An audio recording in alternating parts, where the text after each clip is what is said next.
Hello again and welcome back to my channel where we analyze GRE essay questions instead of looking into how to write an answer, because many other online resources do that, and this is where many students are left hanging.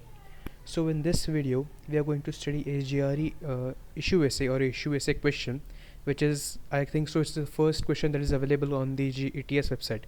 So it's titled as Studying Cities to Analyze Society's Main Characteristics.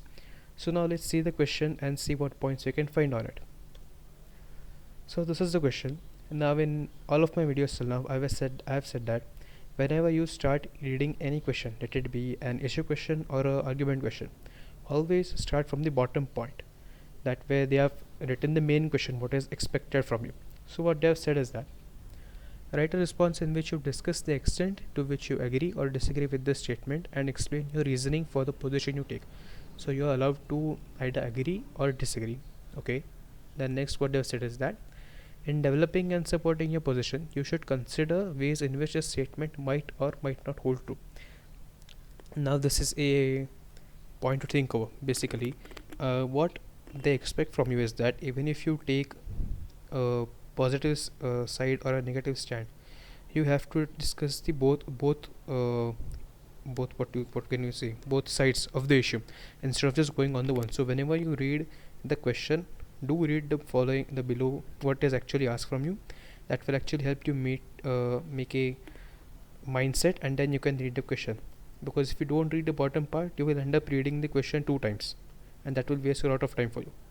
So now let's read the question or the issue. As it said, to understand the most important characteristics of a society, one must study its major cities.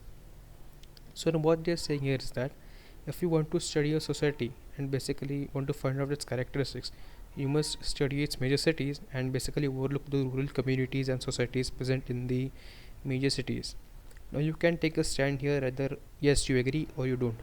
So now let's see the points that we can use to write a issue essay.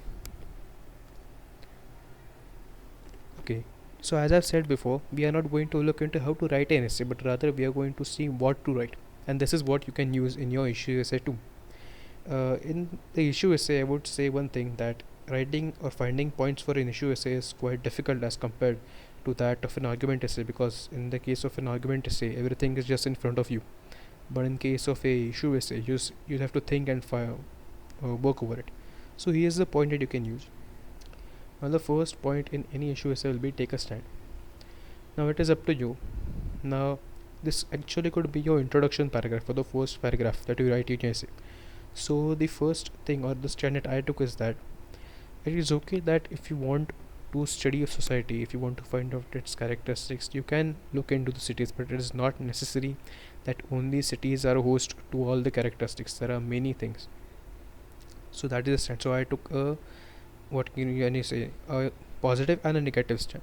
This is a type of stand you can take in your essays, and it is expected from you. Now the second point that, or the second paragraph that you can write for it is that, or what I wrote is that characteristics is a very broad term and covers many areas such as arts, culture, business, acumen, etc. Now for this essay I got a score of 5. So before going forward, if you want to see how I wrote it, you can actually go to the blog link that I have given in the description. So now let's elaborate on the second point. Now the importance of this point is that basically it does not take part in explaining the stand as such, but it actually presents how well you are thinking about the essay, how broad or how deep you are going into the whole issue. So what I've said, that characteristics is a very broad term. Now it does not tell that if I or it does not help in supporting the point stand I have taken, but what you can tell is that the characteristic as such they mention, they're quite broad. They include so many areas, like how people behave, what are their morals, what is the arts, culture present them, how enterprising are they, how hardworking are they. So it is so huge. So you can actually mention that, and that actually helps you to create a good impression on the reader, that it tells them that how deep and how much that guy is thinking over the question.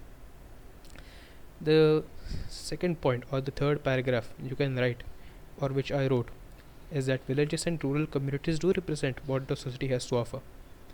It is obvious, in many countries, rural area, it's uh, it's a big hub of culture. You have multiple handicraft industries out there. You have uh, arts. There have many dance forms that are prevalent.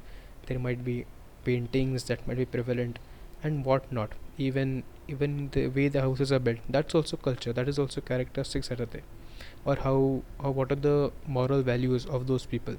There is so much that actually rural communities or villages also must be considered. That can be your second point or the third paragraph. Now the last part, as I said, I took a balanced stand, neither positive nor negative. So what I said in the last thing is that, on the other hand, cities must also be considered equally, and that's correct, of course, because you know all even if a country is divided into rural area or urban areas, all people are actually part of the same society. And the important characteristics that you could find from cities is that how enterprising are they? What is the business acumen of those people?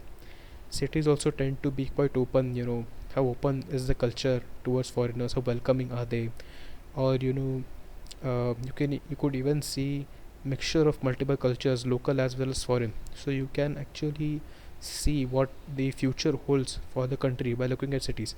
So there is a vast amount of information that you can find through cities also. So these were the 4 points. Now for this essay, as I said before, I got a score of 5 out of 6, a human score of 5 out of 6. So if you want to see how it was written, you can go to the blog link in the description. Also, if you have any doubts or any suggestions for improvement, do write them in the comment section. That helps me a lot. And thank you, and bye bye.